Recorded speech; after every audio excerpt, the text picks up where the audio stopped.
दर्शकों, मई का महीना जल्दी शुरू होने जा रहा है और हम ये ज़रूर जानना चाहेंगे ये आने वाला महीना हमारे लिए कैसा रहेगा, क्योंकि मई के महीने में बहुत ज़्यादा आपको ग्रह गोचर की स्थिति में परिवर्तन देखने को मिल सकता है। सबसे मुख्य है बृहस्पति और राहु और केतु का राशि परिवर्तन। और ये बड़ा परिवर्तन जो आप देखेंगे मई के महीने में देखेंगे, तो निश्चित तौर से ये हमारे प्रत्येक क्षेत्र में प्रभावित करते हुए नजर आएंगे जीवन के, चाहे वो हमारे स्वास्थ्य क्यों ना हो, शिक्षा करियर, प्रेम संबंध क्यों ना हो, कार्य क्षेत्र व्यवसाय क्यों ना हो और विवाह जीवन क्यों ना हो। तो इन सब के बारे में हम चर्चा करेंगे आज की वीडियो में, आज के मासिक राशिफल आदेश की श्रृंखला में। हरे कृष्ण दर्शकों, वैदिक एस्ट्रोकेन में आपका स्वागत है। मैं ज्योतिष आचार्य पूजा।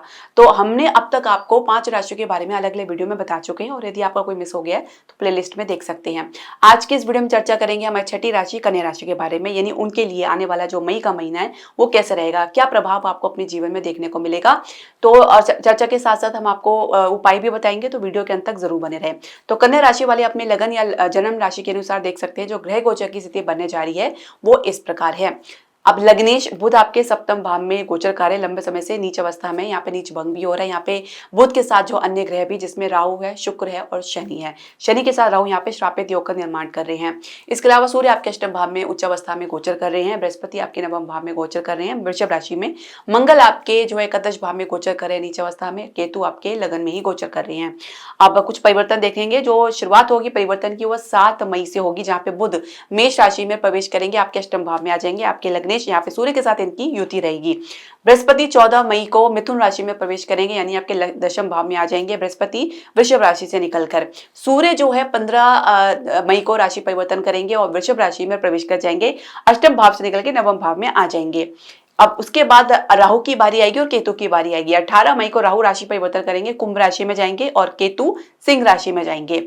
बुध पुनः राशि परिवर्तन करेंगे, 23 मई को ये वृषभ राशि में आ जाएंगे और शुक्र आखिरी में राशि परिवर्तन करेंगे, 31 मई को ये मेष राशि में आ जाएंगे, यानी आपके अष्टम भाव में आ जाएंगे। तो सप्तम भाव में राहु और शनि की युति रह जाएगी।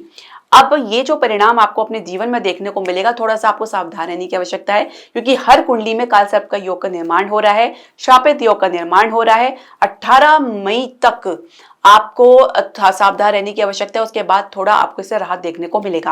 अब इसका शुरुआत करने से पहले मैं आपसे एक निवेदन करना चाहूंगी कि आप हमारे चैनल को सब्सक्राइब करें, बेल नोटिफिकेशन जरूर प्रेस करें। इसके अलावा आप हमारे चैनल को लाइक और शेयर जरूर करें। स्वास्थ्य की आप बात करेंगे तो 1 मई के बाद थोड़ी चिंता आपके लिए बड़ी बन सकती है।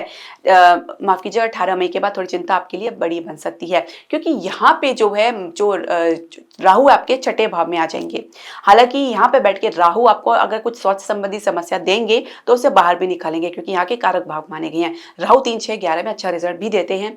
आपको अपने शत्रु से नुकसान हो रहा है तो आप उनको परास्त भी करेंगे और कहीं ना कहीं आप अपने आप को विजयी घोषित करते हुए भी नजर आ सकते हैं या विजय प्राप्त करते हुए भी नजर आ सकते हैं। तो शत्रु आपका नुकसान नहीं कर पाएंगे। रोग के कारण आपको ज्यादा नुकसान उठाना नहीं पड़ सकता है, लेकिन फिर भी ये छोटी छोटी समस्या आपके जीवन में निरंतर बनी रह सकती है, क्योंकि जिस भाव के कारक हैं उसका परिणाम तो वो देंगे ही, लेकिन साथ में आपको विजय भी दिलाएंगे। उसके लिए प्रयास और संघर्ष अधिक करना पड़ सकता है, तो ये मानकर आप चलें। इसके अलावा थोड़ा सा आप पहले से बेहतर महसूस करेंगे, खासकर जो हृदय मरीज है। 14 मई के बाद बृहस्पति आपके दशम भाव में आएंगे, यहाँ पे इनकी दृष्टि चतुर्थ भाव में पड़ेगी, तो राहत तो आपको देखने को मिलेगा। इसके अलावा केतु आपकी लगन से चले जाएंगे 18 मई के बाद, तो ये चले जाएंगे आपके द्वादश भाव में। तो ये आपके लिए थोड़ी सी कह सकते हैं कि काफी बेहतर सिचुएशन रहने वाली है, परिस्थिति रहने वाली है, जहाँ पे आप भटकाव महसूस कर रहे थे, लोगों के साथ डिकनेक्टेड हो रहे थे या लोगों के साथ कनेक्शन लॉस महसूस कर रहे थे, वहां पे आप थोड़ा राहत महसूस करेंगे। किसी की परवाह ना करना या किसी चीज में मन ना लगना या किसी काम में ज्यादा दिलचस्पी ना बनाना, इससे भी छुटकारा आपको देखने को मिलेगा। तो थोड़ा सा आप अपने आसपास के वातावरण को लेकर, अपने करियर को लेकर, अपने रिश्ते को लेकर आप गंभीरता लेकर आएंगे, कुछ सोच विचार करेंगे इसके संदर्भ में। शिक्षा करियर के लिए कैसा रहेगा? पंचम भाव के स्वामी और छठे भाव के स्वामी शनि जो है आपके सप्तम भाव में गोचर करेंगे। अब यहाँ पे सिचुएशन थोड़ी सी आपके लिए नेगेटिव रह सकती है शुरुआत में, कम से कम 18 मई तक, जब तक कि राहु के साथ इनकी युति रहेगी। तो आपको शिक्षा का जो भी परिणाम है वो देखने को तो अब तक नहीं मिल पा रहा होगा, क्योंकि अभी ये जो युति बनी हुई है वो 29 मार्च से बनी हुई है। तो ये कुछ 49 डेज थे जो हम कह सकते हैं कि आपको सावधान रहने की आवश्यकता थी। अब जल्दी आप इससे बाहर भी निकलेंगे तो आपको क्लैरिटी मिलनी शुरू होगी। कंपटीशन में अच्छी सफलता आपको मई के अंत के बाद देखने को मिलेगी। कैंपस प्लेसमेंट में अपनी तरफ से शुरुआत अच्छी करने जा रही हैं, खासकर मध्य मई के बाद एक अच्छी शुरुआत आपको देखने को मिलेगी। ठहराव के साथ आप जाएंगे, स्टेबिलिटी के साथ जाएंगे, अनुभव के साथ जाएंगे और सबसे बड़ी बात है आपके भीतर एक गहन धैर्यता देखी जा सकती है, जो कि बहुत जरूरी है किसी भी करियर ग्रोथ में। अब कार्य क्षेत्र का माहौल कैसा रहेगा, अब यह समझेंगे कि दशम भाव के स्वामी बुध जो है आपके सप्तम भाव में गोचर करें नीच अवस्था में, तो काफी उतार चढ़ाव फ्लक्चुएशन से गुजरना पड़ रहा है।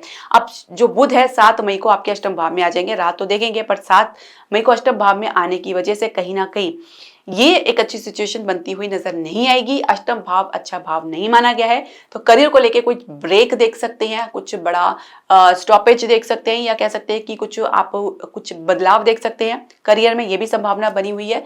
ये एक चीज करियर को छोड़ के दूसरे करियर में आप जा सकते हैं, इसकी भी संभावना बनी हुई है।